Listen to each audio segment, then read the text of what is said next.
Hello, DirtFish Rally friends. It's the end of day 3 here at the Monte Carlo Rally. And David, it was a shorty, but my goodness me, it was exciting and dramatic. It was full of action, wasn't it, Colin? 35 miles, 3 stages. 57 kilometres. 57 kilometres. Incredible. Yeah, really absolutely. incredible. Do the top 10. I'll do the top 10, shall I? Because I know 10. how much our viewers back home like to keep on top of what's happening in the top 10. It is Sébastien Ogier who leads the way from Elfyn Evans. 13 seconds off the lead, Elfyn. In third place, it's Kalle Rovanperä. In fourth, it's Thierry Neuville, just 7 seconds behind Rovanperä. That is one to watch tomorrow.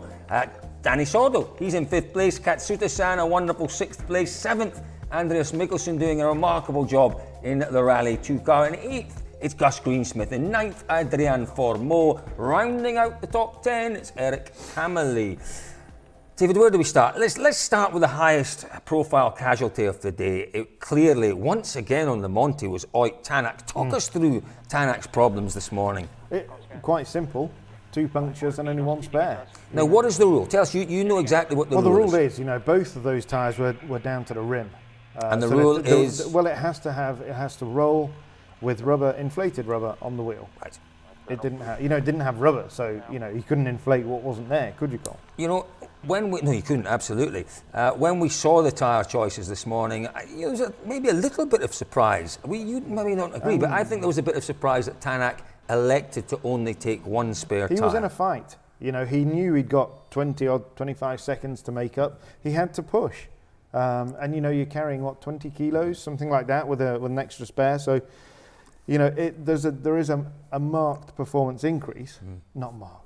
There's a performance increase if you don't run with that second spare wheel. He chose not to. He took a gamble, and he lost. Yeah, he did lose. He lost big time, David, because there is no Super Rally here. So for the 2nd year running, he will leave Monte Carlo with nil points. Yeah. And you know what? It's like a handicap for the season. He is desperate to regain that title. And my goodness me, this pressure is now on him after the first event. That we talked about a lot pre-season was the fact that after last year, people wanted to get points on the board early so that psychologically you're there, because again, we don't really know, do we, how long we've got, how much time we've got with this season, with how many rounds with coronavirus.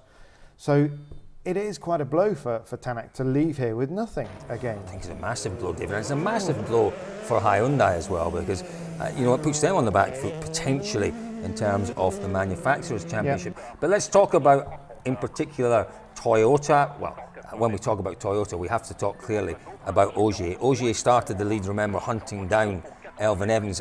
To be honest, we didn't expect Elfyn to manage to stay in front of Ogier today, because these were Ogier's conditions out there today. And once again, he showed us why he's 7 times world champion, the quality of Ogier's drive. The first stage this morning was among the best, the finest that we've seen from him. It was just pure brilliance. And the second stage was just absolutely crazy. We went over that earlier, the changing, the evolving conditions, the consistent lack of grip car by car by car. But yeah, for him, it's a 13-second lead over Elfyn. Great shot in the arm for Elfyn tonight. Tonight, it's not even lunchtime, is it? It's always lunchtime for us, but it's not quite. You're always thinking about food, David. Always. But yeah, to win that final stage, it's great because he's essentially stopped the rot, hasn't he? He's stopped the consistent loss of time to Ogier. Psychologically, he starts that journey down to Monaco in a good place. Absolutely. In a better place. Well, no, I think it's a really good place. Okay, he won a stage earlier on in the rally, but he seemed to be struggling the last few stages, and to actually struggling a little bit, not badly, but struggling a little bit, to actually, as you say, to leave the Gap region with that stage win, it really has given him a shot in the arm, and it gives him a real opportunity now to win this event. What we need from Elfyn tomorrow is a completely different performance from last year. Last year, the performance in Les Alpes-Maritimes, is that what they call those was I would say disappointing, and it was by the standards he set in the previous days. Yeah, but I think, last year, without wishing to go on about last year, he was in a different position. He went there leading, and I think he just sort of tensed up at the last moment. Possibly. He could almost see the top step of the podium, and it just he'd almost froze, didn't he? This year, it's difficult. 13 seconds, it's a lot to make up. It's a lot to make up on any driver. On Sébastien Ogier, in those stages, And equally, Elvin has to balance this, as we said yesterday, with the fact that 18 points would be very welcome, and he's got a reasonable advantage, a good advantage over Calais. Calais is a team that, you know, and potentially could Jari-Matti take his first decision here to tell Calais, you know, don't even think about challenging the top two, which, you know, he's not going to do anyway. He's not going to do. He's 43 behind. He's got, so Elvin has that safety margin that he can throttle back. Second is almost guaranteed unless any mechanical issues. So what does he do? You know, how hard does he push? You know, he said at the end of the last stage, the stage when keeps the pressure on Ogier.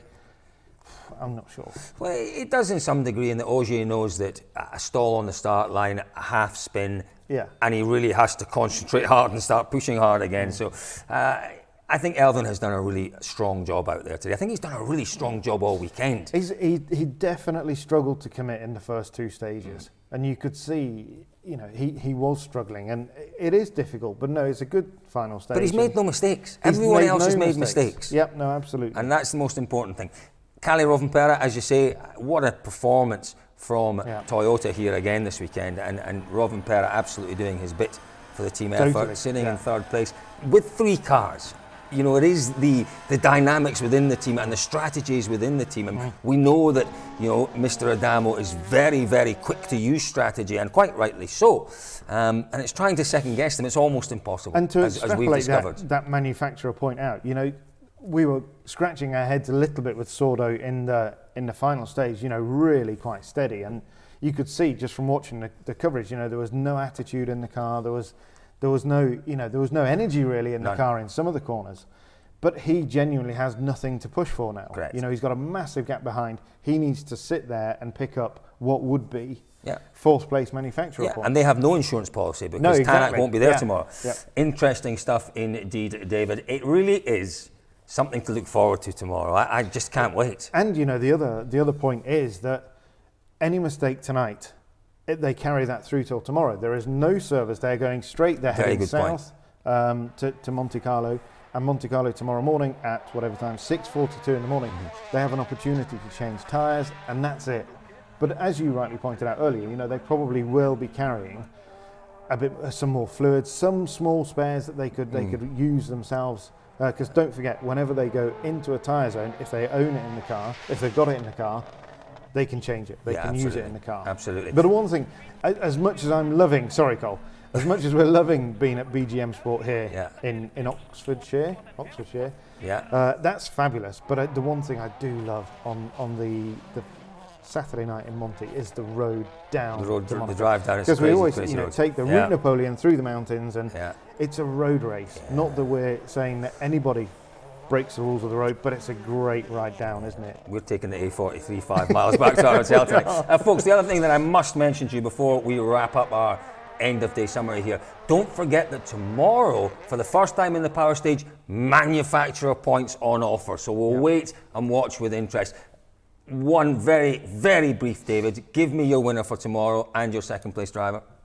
Ogier and Elvin. Yep. For once, I completely agree with David Evans. Folks, thank you very much. No, I can't have that. In that case, it's going to be Elvin winning and Ogier second. I cannot agree with you, Colin. Thanks very much, mate. Folks, thank you for joining us once again at this wonderful setting here at BGM Sports in... Oh, you see we're in Oxfordshire? I think so. I guess we are. No, maybe Northamptonshire. We might be in Northamptonshire. I think the border. We might be there as well. We're somewhere in England. Folks, one more day to go here. 4 more stages at the Monte Carlo Rally. Join us nice and early Sunday morning for our preview. We'll see you then.